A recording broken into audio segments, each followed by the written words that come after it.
এই অঙ্কটা বলেছে এবিসিডি সামান্তরিকের ভিতর ও যে কোনো একটি বিন্দু ত্রিভুজ এওবি প্লাস ত্রিভুজ সিওডি সমান 16 বর্গ সেমি হলে এবিসিডি সামান্তরিক আকার ক্ষেত্রের ক্ষেত্রফল আমাদের চাইছে।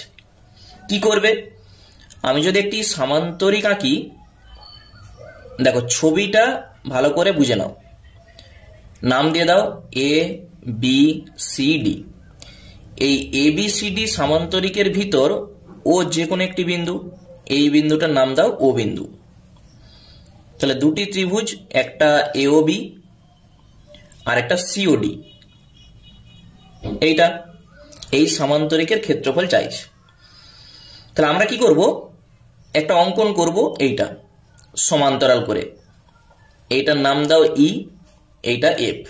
তাহলে অঙ্কন করার ফলে এইটা ত্রিভুজ আর এইটা হচ্ছে সামান্তরিক। উপপাদ্য 24-এ কি বলেছে?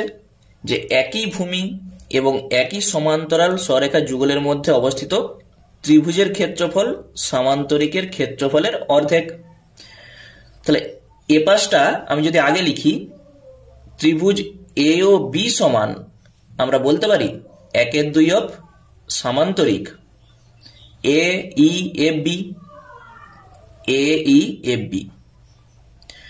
আবার এই দিক থেকে ত্রিভুজ সিওডি, সেইটা সমান কত হবে? 1/2 অফ সামান্তরিক C F E D, C F E D. ত্রিভুজের ক্ষেত্রফল সামান্তরিকের ক্ষেত্রফলের অর্ধেক। এইটা যদি 1 হয়, এইটা 2, 1 আর 2 যোগ করে দাও, তাহলে ত্রিভুজ এওবি প্লাস ত্রিভুজ সিওডি সমান, এই দুটা থেকে তুমি যদি 1/2 কমন নাও, থাকবে কি?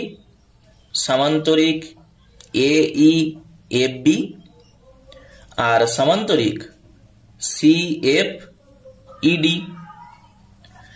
তাহলে এইটার মান আমাদের বলে দেওয়া আছে কত? 16। আর 1/2 এইটার মানে কি?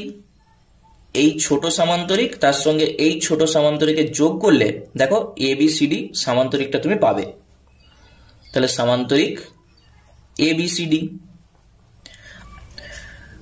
তাহলে সামান্তরিক এবিসিডি সমান তুমি পাবে 16 দুগুণে 32। ঠিক আছে, এত বর্গ সেমি হয়ে যাবে। তাহলে 4টি অপশনের মধ্যে আমরা দেখতে পাচ্ছি অপশন সি হয়ে যাবে সঠিক অ্যান্সার।